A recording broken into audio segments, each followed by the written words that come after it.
Hey, welcome back, guys. Welcome to another episode, unofficial episode of the Nico Speaks podcast. I'm thinking about making this a thing. I've already actually have the song recorded for it. It was actually supposed to be called The Nico Show. But welcome back, guys. Again, my name is Nico Santana. I'm an international artist. I don't even know if that's even a thing. I'm a bilingual hip-hop Latin urban artist. Bilingual hip-hop Latin urban artist. Today, I wanted to talk about something that I've been getting requested to speak about, and that is how I record my vocals. So I actually just finished a song, or recording a song, it hasn't been put out yet, that I am working on with a producer by the name of Mpax. Great guy, super awesome work ethic, very humble guy, very talented. And we're kind of testing some new things out in terms of licensing deals and opportunities. So he basically sent me a batch of beats, and he said, hey, if you could, write something along these veins, basically make it sound relevant, marketable, in Spanish, and if you could, just send it back to me ASAP. So I did just that, and I, been working on my songwriting abilities, melodic delivery and that sort of thing, arrangements and whatnot.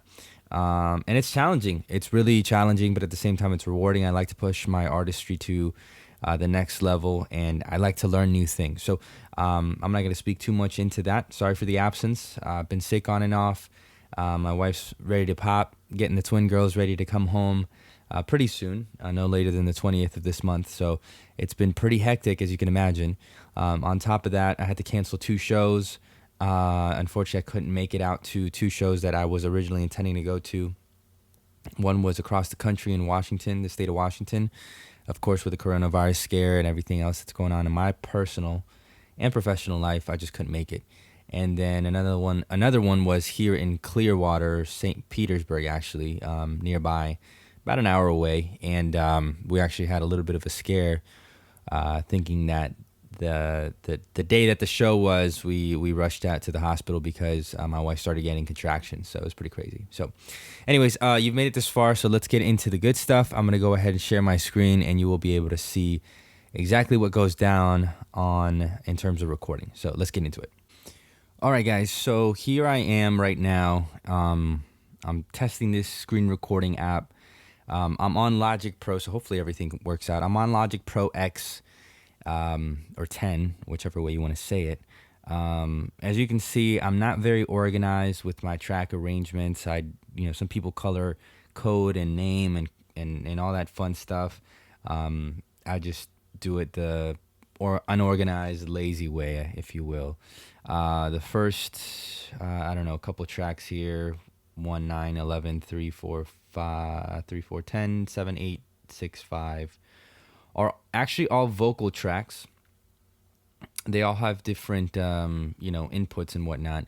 Now, I'm gonna keep it simple for you guys, and the reality is, I have different plugins that you can purchase online, Waves plugins. I have different things that you can get, but I actually just like to use the default settings and the default plugins.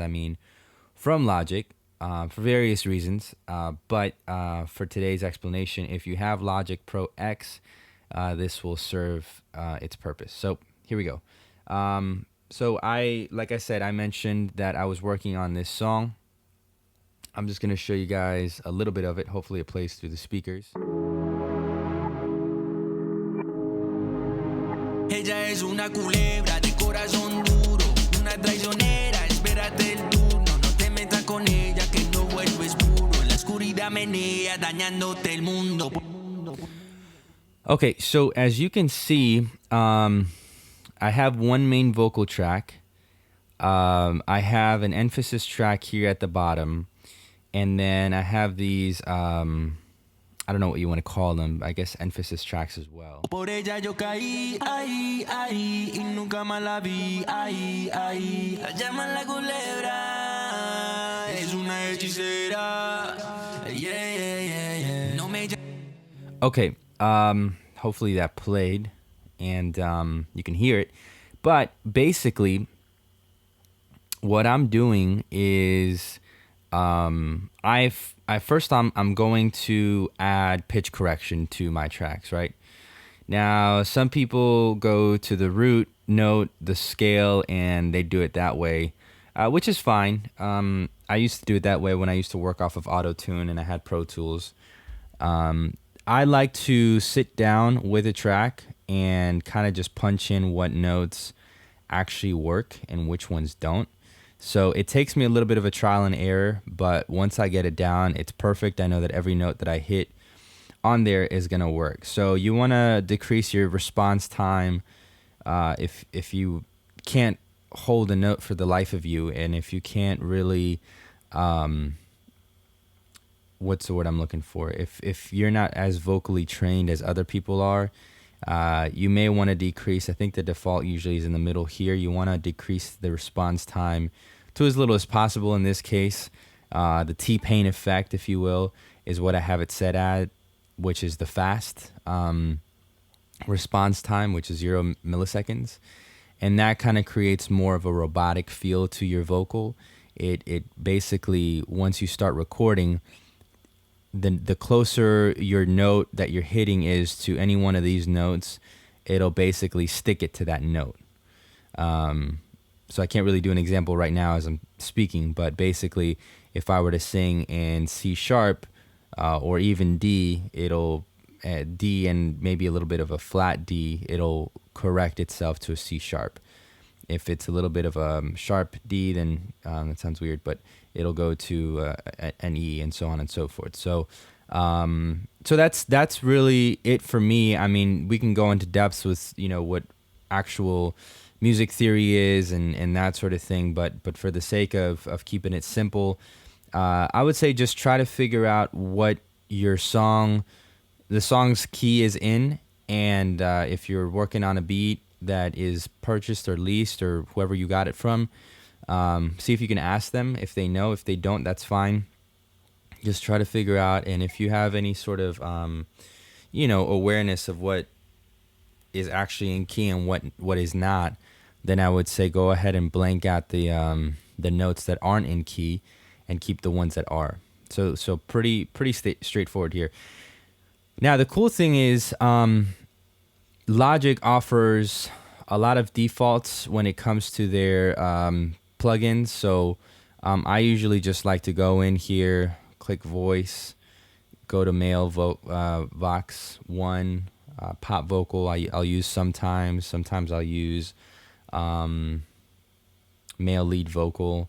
I try to take anything around the 500 hertz down. This was actually a little tip and trick that I learned when I was working at a recording studio. Now, I'm by no means a seasoned audio engineer. I just try to do what I can.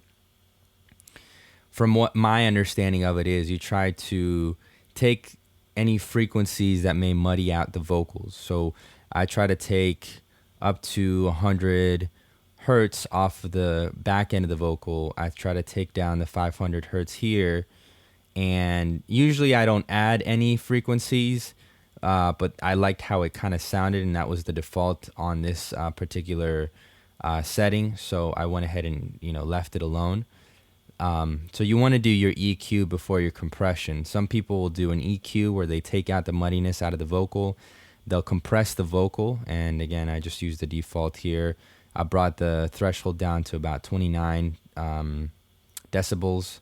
I didn't really touch anything else here. And then, so EQ, compression, and then some people will add another EQ on the back end to add what perhaps compression has taken away. I didn't do that. I thought it sounded just fine, and I'm not mixing and mastering this song myself. I'm just showing you guys kind of how I recorded it. Sometimes I'll let the plugins run depending on the strength of my computer at the time. Sometimes I won't. I'll just keep a pitch correction and a channel EQ on there. And then later on, just so I can get a gauge of how it feels, I'll add something like a compressor. In this case, I added some reverb. Basic plugins. Again, you can find these on your Logic. You don't have to add them. User default, I left the dry aspect at 100%. The wet aspect, I brought it up to 21%. You don't have to keep it that high. Especially with rap vocals, I would say don't worry too much about adding reverb.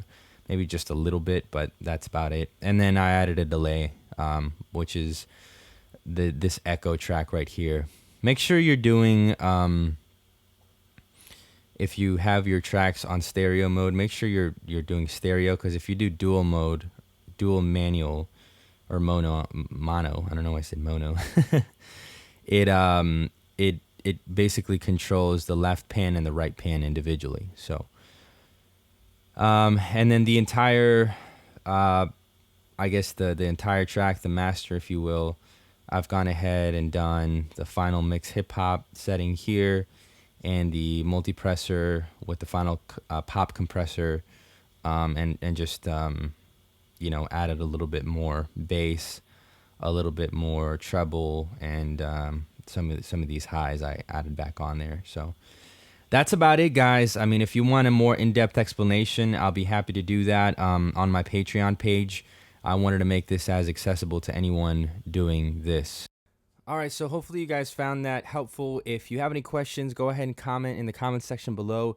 I want to do more videos like this, a little bit more organized, and I'm actually kind of creating the framework for what would be a full course to becoming a DIY artist. Anything from what sort of equipment you actually need and don't need in your studio, how to record your music videos, how to edit your music, and how to eventually scale yourself up in a way where you can actually start earning some income from your music, whether or not you need that for your own personal life, or perhaps maybe you need that to grow your music and would like to reinvest it back into your hobby.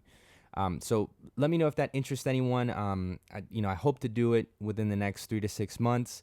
And if so, I'd like to package it and actually put it up for sale. For a couple reasons. Number one, because I know that for me at least, when there's some sort of a financial commitment to something, I'm more likely to start it and finish it.